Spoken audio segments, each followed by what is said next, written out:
Bueno, iniciamos la tercera y última parte de nuestras clases con el periodo que conocemos como el segundo renacimiento o el Cinquecento, como se quiera conocer, donde acá nos encontramos, sí, con todos estos artistas del cual siempre pensamos o hacemos referencia cuando hablamos del Renacimiento.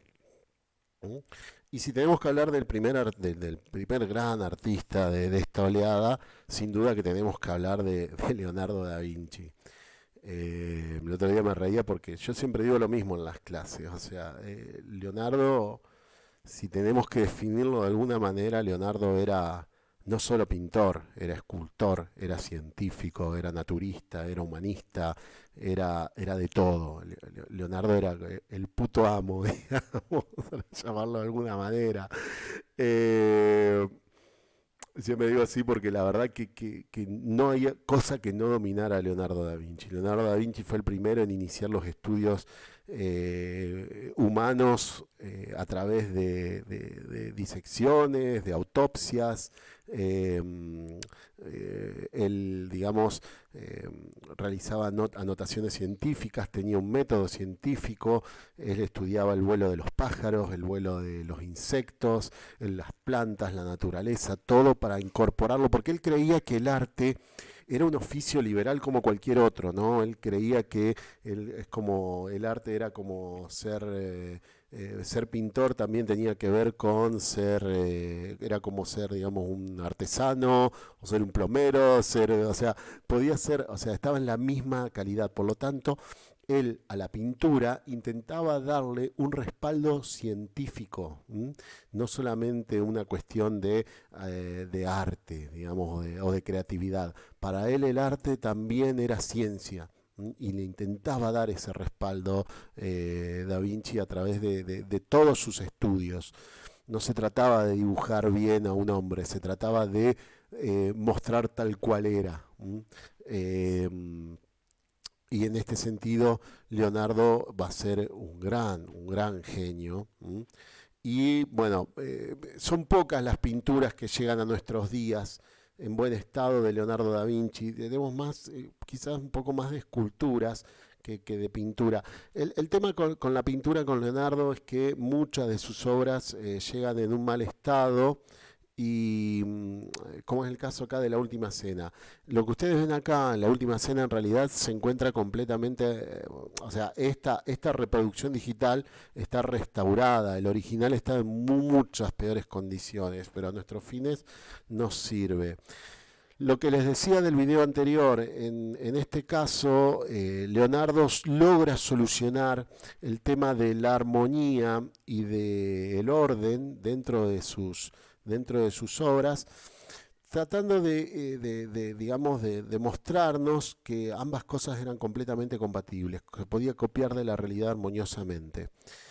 Eh, Tenemos en el caso acá de la última cena, no me quiero extender tanto, pero bueno, en el caso de la última cena, la historia cuenta de que Jesús, antes de ser crucificado, se va a realizar una despedida con sus apóstoles, sus amigos más queridos, y en medio de, cuando él parte el pan y reparte el vino, en el medio de ese momento Jesús dice, uno de ustedes me va a traicionar. Y es ahí donde se arma un escándalo, digamos, un escándalo enorme.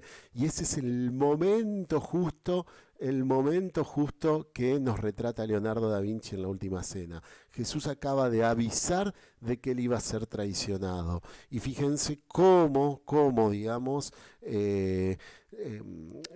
las diferentes reacciones que se van sucediendo entre todos los apóstoles y cómo Leonardo, digamos, los distribuye estas acciones en grupos de tres.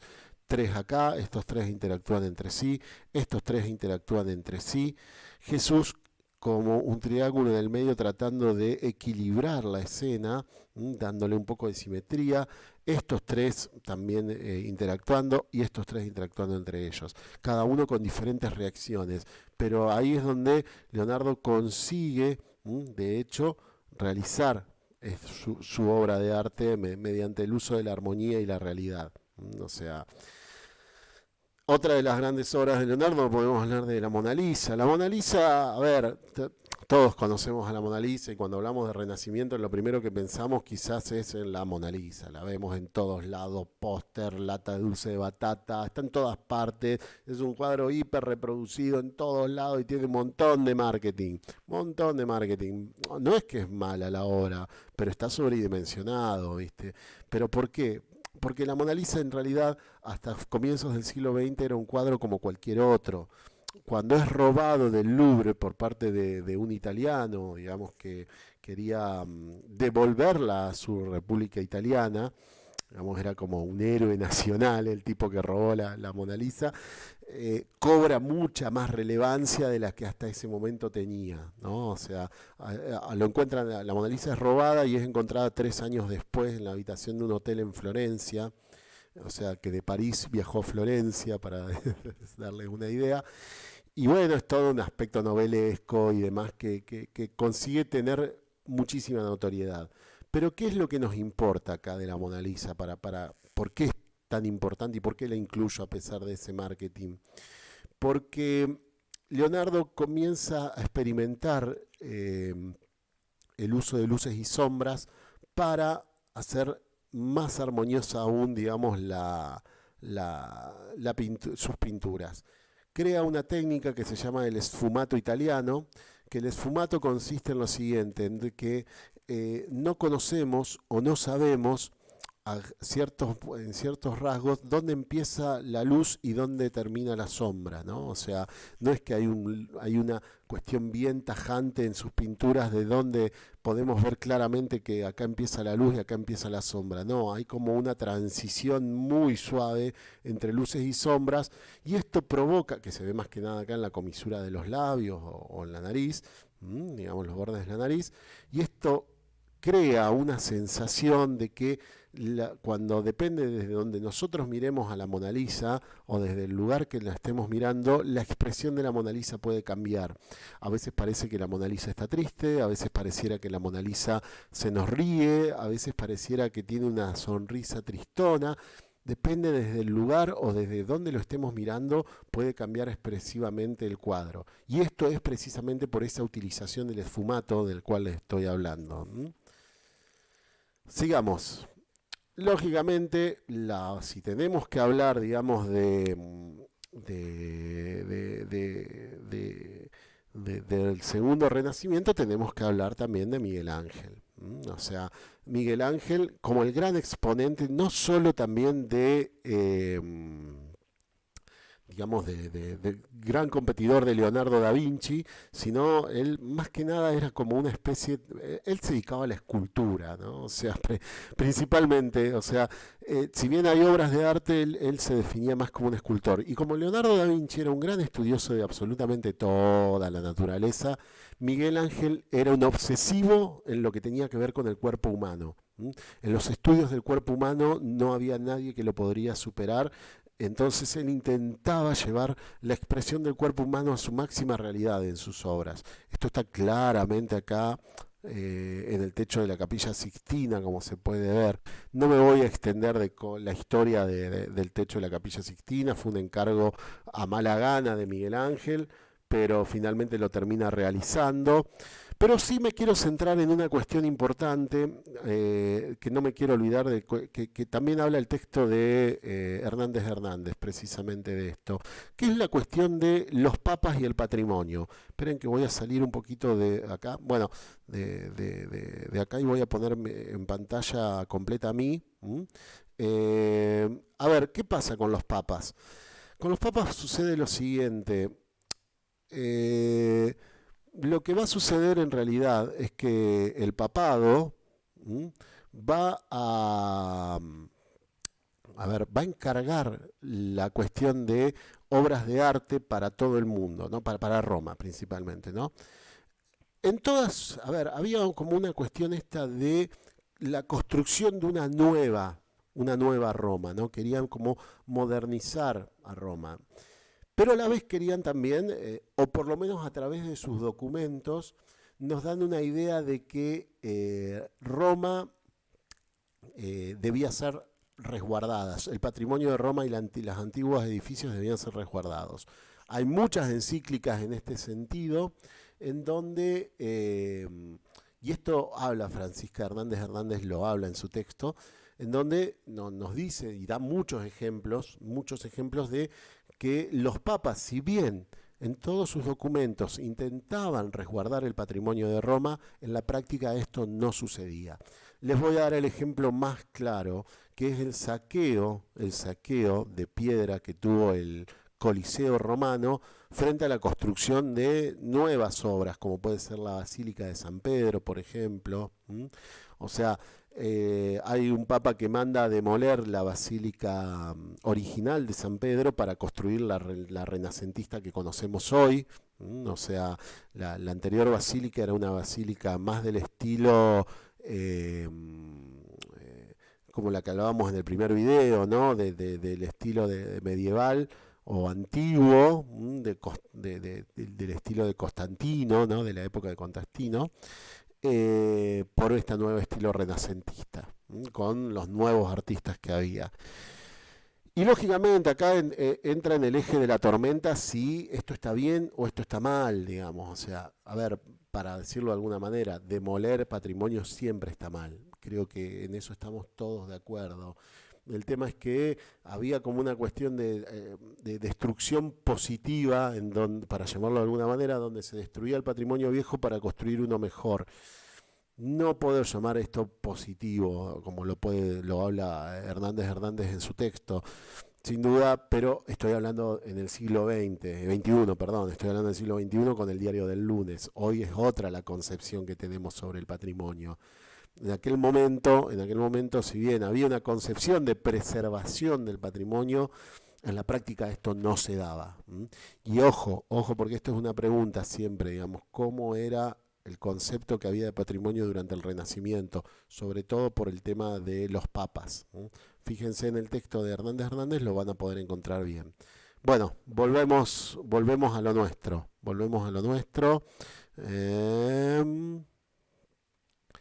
A ver, espérenme que desaparecí. Ahí voy. Esperen que me voy a achicar. Hay que maniobrar con esto,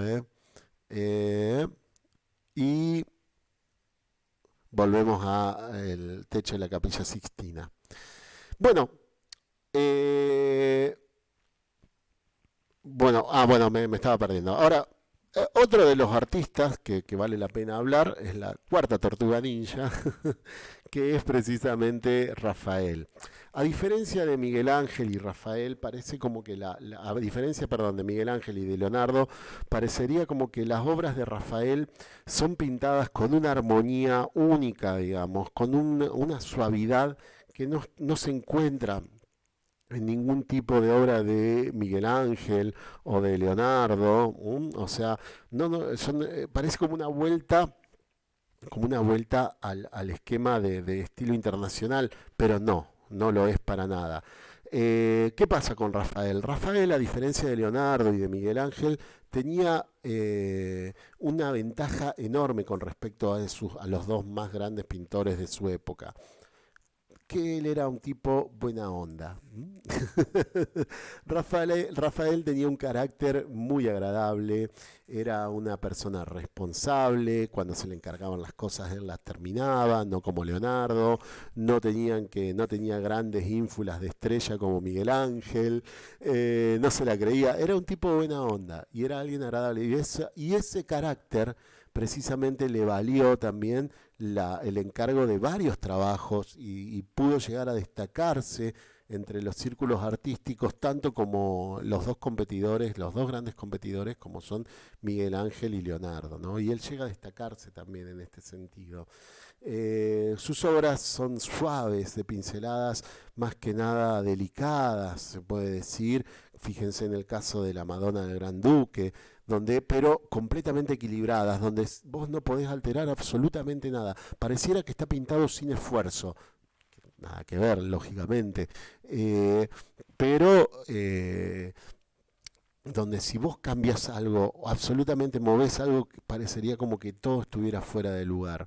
También pasa en el caso de la obra de la ninfa Galatea, donde hay un gran equilibrio y composición también. No me quiero adentrar tanto en esto, pero bueno, ustedes pueden estudiar un montón de estas cosas, se pueden informar, pueden investigar si así lo desean. O me pueden preguntar después si quieren preguntarme aparte sobre alguna obra en particular, alguna cuestión, no hay ningún problema, lo podemos analizar entre todos. Pero bueno, esto tiene que ver más que nada con la idea del Renacimiento. Y en Venecia, así como hubo renacimiento en el norte de Europa y como hoy hubo renacimiento en Florencia y en Roma, también hay un renacimiento veneciano. Que en Venecia se acuerdan, ¿no? Que tenía una gran influencia del arte oriental, ¿m?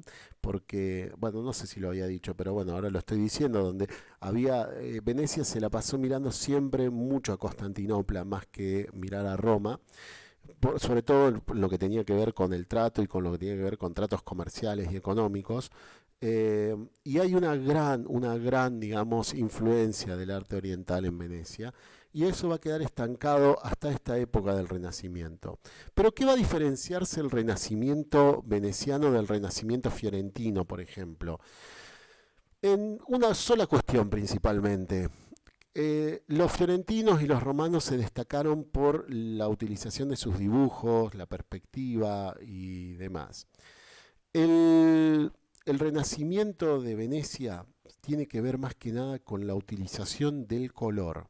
El color como una forma expresiva, el color como una manera de destacar, el color como un recurso creativo más, ¿no? O sea, el color siempre va a ser un elemento de mucha importancia en el arte veneciano. ¿M? En estos dos casos que son completamente distintos, ambos se destacan precisamente por la utilización de los colores como forma de idioma creativo o de recurso visual.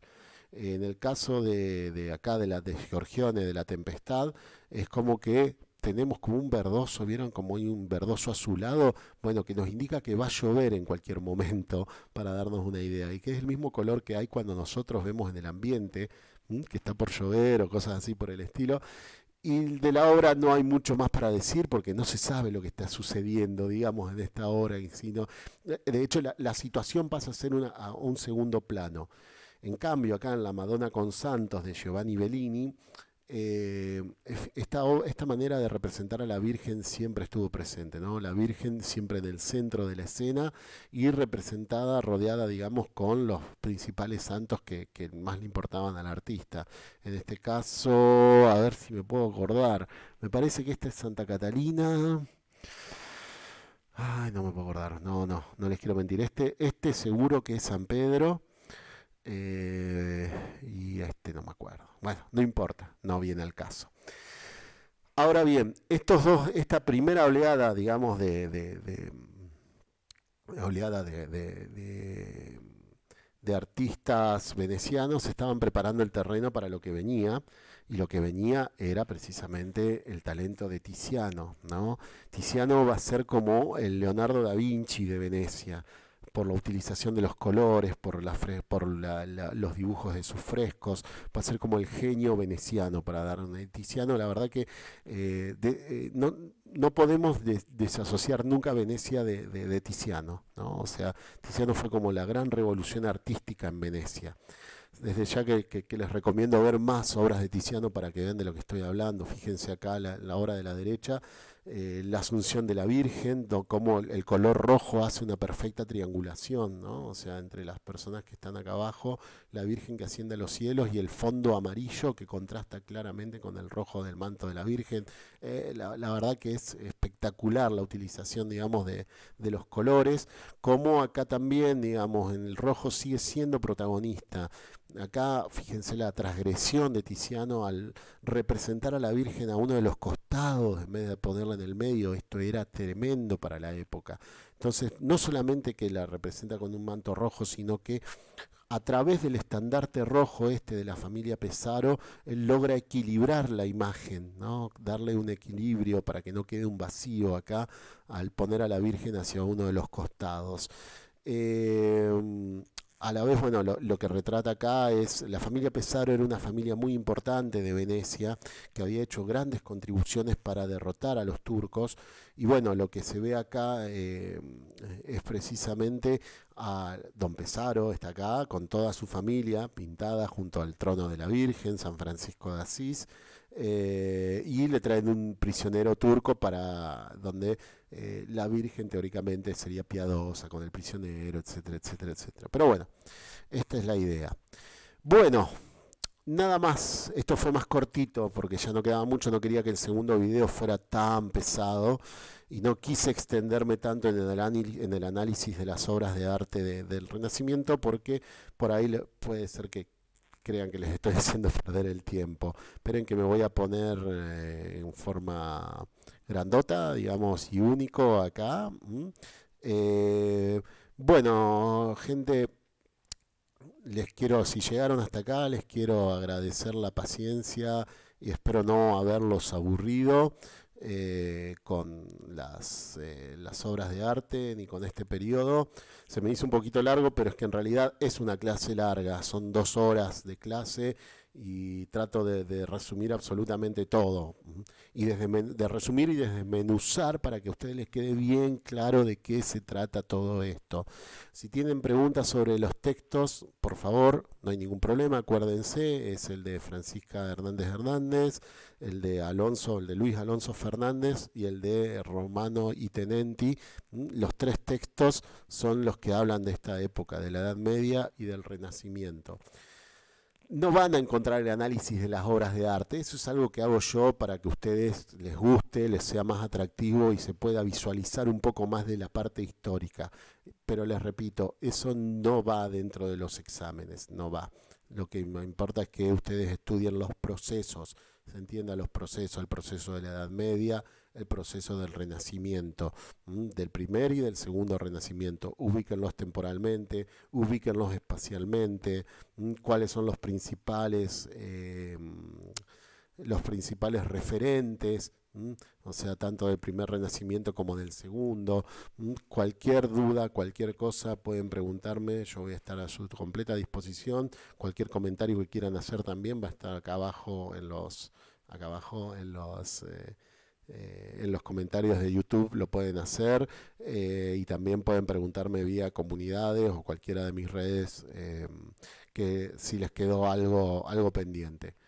Les agradezco mucho, espero que esto les haya servido y bueno, nos vemos en la próxima clase. Les dejo un saludo enorme. Chaucita, hasta luego.